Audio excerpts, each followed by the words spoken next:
21st century, South China Sea and the Indo-Pacific region is going to be the arena for the great game. This great game is being played between the powers like United States, China, Japan, Australia and India. While Japan, Australia, India and the United States are on one side, the Chinese stand the other side, who are emerging as a major power in this region and threatening stability. This volatile region extends from eastern coast of Africa right up to South China Sea. With the rise of hegemonic China, it threatens international trade, free shipping, stability and peace in this whole region. It also presents an existential threat to smaller island countries which China claims to be their own.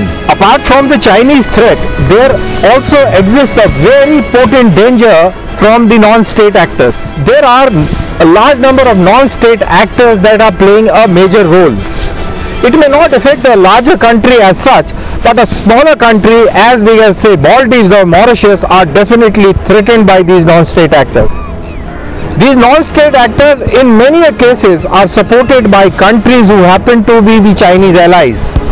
This gives a different dimension to the whole story. Seeing the threat in this whole region, India, United States, Australia and Japan have come together to rebalance the power which happens to be tilted towards the Chinese side. Now smaller countries in this region look at India for support in the crisis times. They look forward to Indian support like we supported the Maldives in the 80s.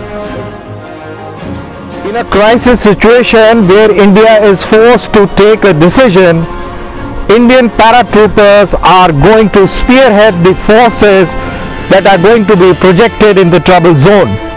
This essentially implies that the Indian Airborne forces will be at short notice of 6 to 12 hours and they will be in the trouble zone fighting all by themselves without any resupply or reinforcement coming for next 24 to 48 hours. The nation's pride and honor will be at stake and these guys are going to hold their ground at any cost. So who are these paratroopers? A paratrooper is a volunteer. He's conquered death, he's conquered fear. That's why he has no qualms of jumping from a parachute, from the skies. He's a man who thinks a lot about himself and thinks a lot about the country. A paratrooper is primarily a mode to have a delivery into the combat zone. However, he's skilled to work in small teams. He has various skills that helps him to work in small teams. For example, he is skilled in demolitions. He is an expert navigator. He can navigate on ground as well as in air. He is a combat free faller. He can move from a standoff distance into the enemy territory without being noticed. He is an expert camouflage person. He can make hides and stay. He is a great marksman, both in terms of assault firing as well as sniper shots. He also is very well trained in all other activities with the infantry offers. The Para Brigade is one rapid deployment force available with the country that can respond at any given time, and with time urgent response contingencies, we've been able to deliver most of the times. We are tasked in, as far as out of area contingencies are concerned, in island territories, water bodies. India in the past has carried out such operations in support of these smaller countries like the one we did in Maldives in the 80s. Maldives is one of its own operation. In fact, what we talk of the rapid deployment force, the concept started from where Maldives started.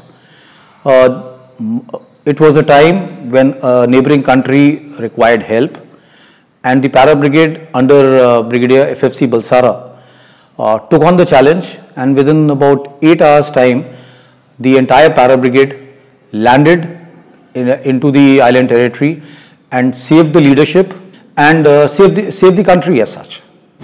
With the emerging dimensions and threat in the whole of the region, the scope of operations will be much larger.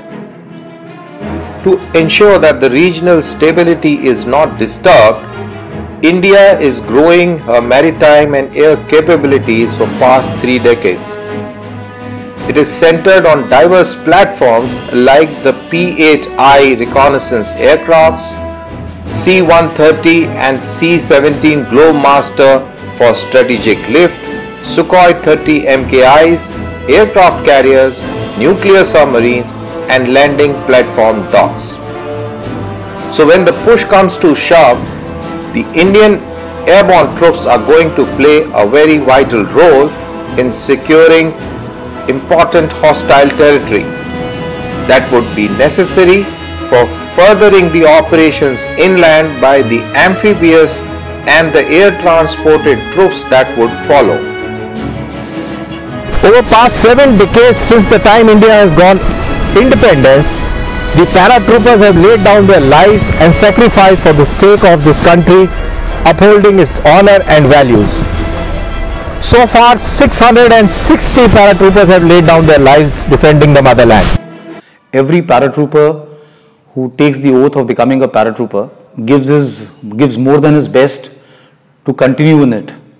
The reason that he is there is primarily motivation, not only for the country but also for the Paltan that he is and for the maroon beret that he wears. So as we understand, whatever may be the composition of the task force and whatever may be the architecture behind implementing the foreign policy, ultimately it will come down to that simple paratrooper and his ability to hold ground for those crucial hours till such time the main task force arrives. When there will be a crisis emerging of such a nature in this arena of Indo-Pacific region, Indian airborne forces are going to write the last line on implementation of India's foreign policy.